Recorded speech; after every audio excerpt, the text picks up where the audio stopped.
करने के लिए ये सरकार बात करती है। जब कोई मुद्दा आता है ये सरकार सबसे पहले पीठ बचा के भाग जाती है।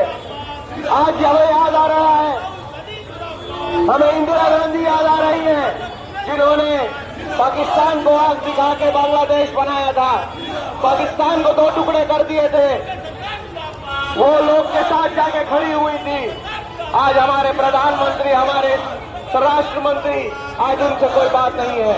बांग्लादेश हाई कमिश्नर को हमारे कुछ साथी जाके आज डेप्यूटेशन जमा देकर आ रहे हैं और उनसे ये अनुरोध कर रहे हैं कि आपका जिम्मेदारी है कि बांग्लादेश में जो भी माइनॉरिटी भाई है वो माइनॉरिटी भाई वहां पे सुरक्षित रहे।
বিজেপি না কংগ্রেস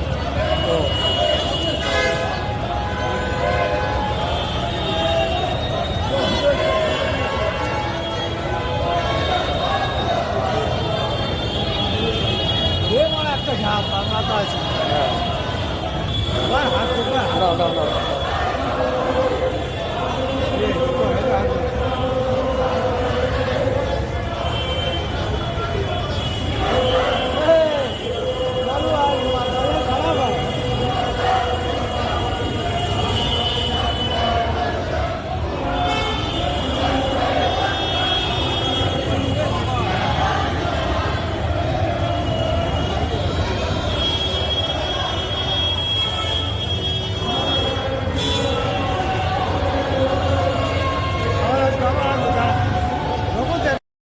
জুড়ে ভারত বিরোধী শিবির আবার উঠতে শুরু করলো।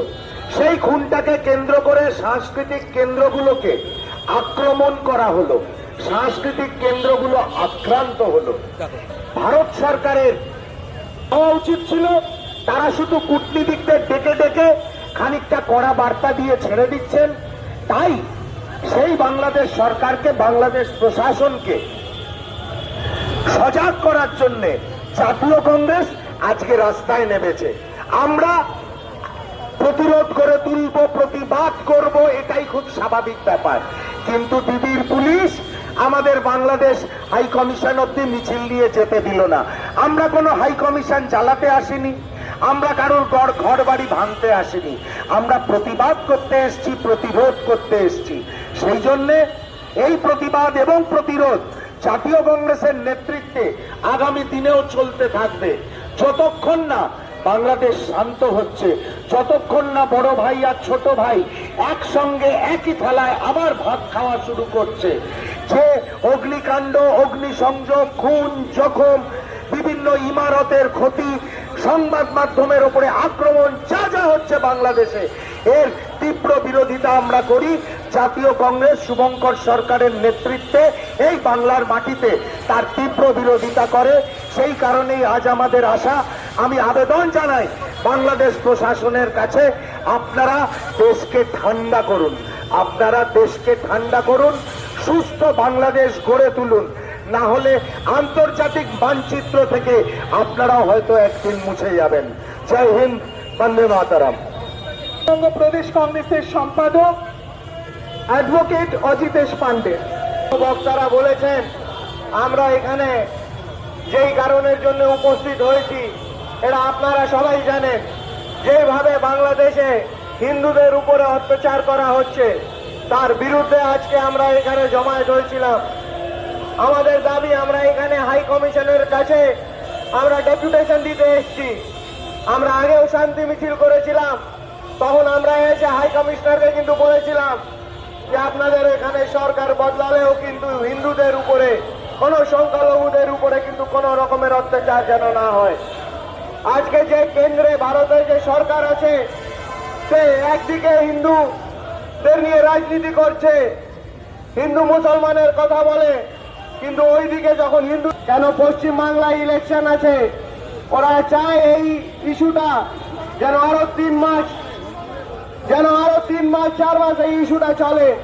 तार कारण, उसका कारण एक ही है, वो चाहते हैं कि वहां पे जो होगा उसका वोट पोलराइजेशन बाइनरी वोट का वो यहाँ पश्चिम बंगाल में करेगा। নির্দেশে নেতৃত্বে আমাদের নেতা প্রদেশ কংগ্রেসের সভাপতি, আমরা বাংলাদেশ ডেপুটি হাই কমিশনের সামনে এসেছি।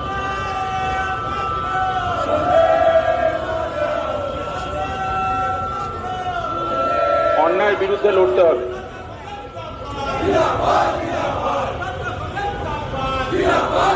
হিন্দু মুসলমান উভয় মরছে বাংলাদেশে, জেনে রাখবেন। হিন্দু মুসলমান উভয় মরছে বাংলাদেশে, জেনে রাখবেন। মরছে কে? মানুষ। আক্রান্ত কে? মানুষ। নির্যাতিত কে? মানুষ। প্রশাসন চলছে, লজ্জা করে না? কতগুলো সার্কাস বাহিনী ঘুরে বেড়াচ্ছে, আর এটাকে কেন্দ্র করে এই পশ্চিমবঙ্গের মাটিতে এই একটু পরে আসবেন পদ্ম ফুল দেখবেন, নাটক করছে।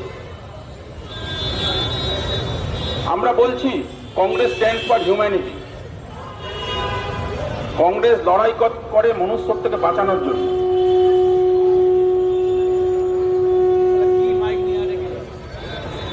ইন্দিরা গান্ধীকে মনে পড়ছে আজকে। স্বরাষ্ট্র মন্ত্রককে বলবো ইন্দিরা গান্ধীর ছবিটা সামনে রাখুন, এটাই সময়। মানুষকে বাঁচাতে হবে। আমি হিন্দুর ছেলে হয়ে বলছি, পশ্চিমবঙ্গে কোনো বিভাজনের রাজনীতি করতে দেবো না। একটাও মুসলমানের গায়ে হাত পড়বে না। পশ্চিমবঙ্গের মাটিতে প্রত্যেকটা মুসলমান মনে করে একটাও হিন্দুর গায়ে হাত পড়বে না। এটা কংগ্রেসের কথা, কংগ্রেসের বাণী, কংগ্রেসের সোচ। প্রশ্ন করতে হবে যে পুলিশ কেন আমাদের আটকাচ্ছে ওখানে। আর জেনে রাখুন, যারা বিভাজনকারী রাজনীতি পশ্চিমবঙ্গে ঘুরে বেড়াচ্ছেন, পশ্চিমবঙ্গটা কিন্তু অশান্ত হতে আমরা দেব না। ওই যতই তলায় তলায় প্রদীপ জ্বালার চেষ্টা করুন। সিবিআই এখানে ইনভেস্টিগেশন করে না। আমার হিন্দু বোনটা, ডাক্তারটা ধর্ষিত হয়, মারা যায়। বলতে এসেছি, প্রশ্ন করতে এসেছি যে আপনার প্রশাসন আমার হিন্দু ভাই, আমার মুসলমান ভাই বাংলাদেশে যারা বসবাস করে তাদেরকে প্রোটেকশন দিতে ব্যর্থ আজকের দিনে। আমি আপনাকে প্রশ্ন করতে এসেছি, আপনি আপনার সরকারের মাথা মুন্ডু যারা রয়েছে তাদেরকে চিঠি লিখে পাঠান যে পশ্চিমবঙ্গের প্রতিবাদী জনতা জাতীয় কংগ্রেসের নেতৃত্বে, হাত চিহ্নের নেতৃত্বে আজকে দাঁড়িয়ে প্রশ্ন করতে এসেছে যে এই মৃত্যু কার, কোন বিনিময়, কিসের বিনিময় এই মৃত্যু, এটা প্রশ্ন করতে এসেছে আজকে। এখানে আমার হিন্দু ভাই, মুসলমান ভাই যারা আছেন, শিখ, ইসাই, আজকে একসাথে মিলে পশ্চিমবঙ্গের মাটি থেকে জাতীয় কংগ্রেসের নেতৃত্বে প্রশ্ন করতে এসেছে এই অন্যায়টা কবে থামবে। আমরা প্রশ্ন করতে এসেছি আমার ছোট ছোট ছেলেমেয়েরা, বোনেরা, মায়েরা কি দোষ করেছে, তাদের আগুন জ্বালিয়ে, বাড়িতে আগুন জ্বালিয়ে পুড়িয়ে তাদেরকে বার করে দেওয়া হচ্ছে। কি তারা দোষ করেছে? এই প্রশাসন ব্যর্থ প্রশাসন। এই প্রশাসন দারোয়ানেরও যোগ্য নয়। একটা দারোয়ান হতে গেলে যে যোগ্যতা লাগে এই প্রশাসনের সেই যোগ্যতা নেই। আমরা এটাই বলতে এসেছি, চোখে চোখ রেখে বলতে এসেছি আপনাদের। যারা সরকার কি সরকার না সার্কাস চালাচ্ছেন তাদেরকে গিয়ে বলবেন এই কথাটা জাতীয় কংগ্রেসের কর্মীরা বলে গেছে। আর এ যদি হিংসা না থামে, জেনে রাখবেন মানুষের যে মৃত্যু, এই হিংসা যদি না থামে এর থেকে বড় অপরাধ আর কিছু নেই। আপনি ভগবান বলুন, আল্লাহ তাআলা বলুন, আপনি গীতা বাইবেল থেকে শুরু করে যে কোনো বই পড়ুন, সেখানে লেখা রয়েছে মানুষকে এইভাবে খুন করা হচ্ছে, গুনাহ, অন্যায়, অপরাধ, যে অপরাধের থেকে আপনারা বাঁচবেন না। তাই এই সর্বত্র অন্যায় প্রতিবাদ গর্জে উঠুক। ঐক্যবদ্ধ প্রতিবাদের নাম জাতীয় কংগ্রেস। তাই এই ঐক্যবদ্ধ প্রতিবাদের মাধ্যমে আমাদের লড়াই চলবে। আমাদের ডেপুটেশনের টিম মনে হয় এসে পৌঁছচ্ছে। আর পুলিশকে আমরা, এই এলাকার পুলিশকে সম্মানের সাথে বলতে চাই, আপনাদের জন্য একটা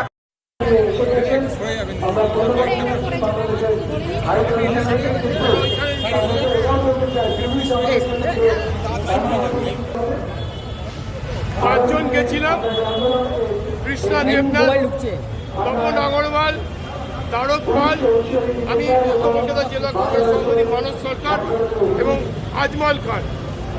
আমরা দায়িত্বহীন ভাষায় ওনাদের দুজন অফিসার ছিলেন, তাদের নাম বলছি: mister Belal Hossain administrative official, mister Shamsuddoula লায়াক ওয়েলফেয়ার অফিসার। ওনাদেরকে বললাম যে বাংলাদেশে যে সংখ্যালঘু নির্যাতন হচ্ছে, আপনাদের কাছে আমাদের প্রতিবাদ রইল। শুধু তাই নয়, ভারতীয় জাতীয় কংগ্রেস শুধু যে বাংলাদেশের সংখ্যালঘুদের উপরে অত্যাচার হলেই তার প্রতিবাদ করে তা নয়, আমরা ভারতবর্ষের যে কোনো সংখ্যালঘু উপর অত্যাচার হলে, নির্যাতন হলে আমরা তার বিরুদ্ধে প্রতিবাদ করি। আপনাদের ওই ঘটনার জন্য, সংখ্যালঘু নির্যাতনের জন্য সারা ভারতবর্ষের সংখ্যালঘুরা আজকে নিজেদেরকে খুব নিরাপদ, খুব আতঙ্কে রয়েছে। আপনারা ইতিমধ্যেই হয়তো কয়েকজনকে অ্যারেস্ট করেছেন। আমরা খুব তাড়াতাড়ি করে তাদের সাজা চাই, তাহলে বাংলার যারা এবং ভারতবর্ষের যারা সংখ্যালঘুরা আছেন তারা এই আতঙ্ক থেকে দূরে থাকবে। ওনারা আমাদেরকে আশ্বাস দিয়েছেন, ওনারা আমাদেরকে বলেছেন যে আমাদের এই বার্তা ওনারা ওনাদের জায়গা মতন পৌঁছে দেন। কলকাতা জেলা সভাপতি, রাজ্য কংগ্রেসের দুজন সহসভাপতি এবং সম্পাদক অর্গানাইজার আজমাল খান, ওনাদের দুজন অফিসার আমাদের সাথে দেখা করেছিলেন, মিস্টার বেলাল হোসেন এবং মিস্টার শামসুদ্দৌলা লায়াক। আমি ওনাদেরকে বলেছি আমরা যেভাবে বাংলাদেশের সংখ্যালঘুরা নির্যাতিত হচ্ছে, খুন হচ্ছে এবং যারা করছে তাদেরকে দৃষ্টান্তমূলক যেন শাস্তি দেওয়া হয়।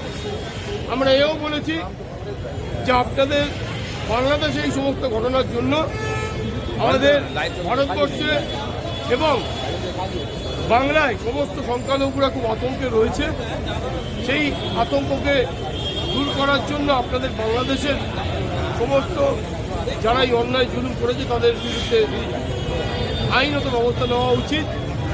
আমাদের সভানেত্রী কৃষ্ণাদি ইন্দিরা গান্ধীর বাংলাদেশের প্রতি যে সাহায্য, যে সহমর্মিতা, সেটাও বলেছেন, বুঝিয়েছেন যে ভারত বাংলাদেশের সৌহার্দ্য, ভারতবর্ষের সম্প্রীতি রক্ষার জন্য ভারতবর্ষের যে ত্যাগ এবং বাংলাদেশের ত্যাগ এখন হয়তো কিছুটা সময় খারাপ যাচ্ছে, কিন্তু আমরা মনে করি যে আগামী দিনে সর্বতভাবে এই সময় আবার ঠিক হয়ে যাবে। আমার নাম মানস সরকার, মধ্য কলকাতা জেলা কংগ্রেসের সভাপতি। ডেপুটেশন আমরা, এটা আমাদের নির্দেশ ছিল যে আমাদের এই ডেপুটেশন যেন ভার্বাল হয়, কোনো লিখিত না। ওদের তরফ থেকে বলা হয়েছে যে আমাদের এই বক্তব্য ওরা ওদের জায়গা মতো পৌঁছে দেবে।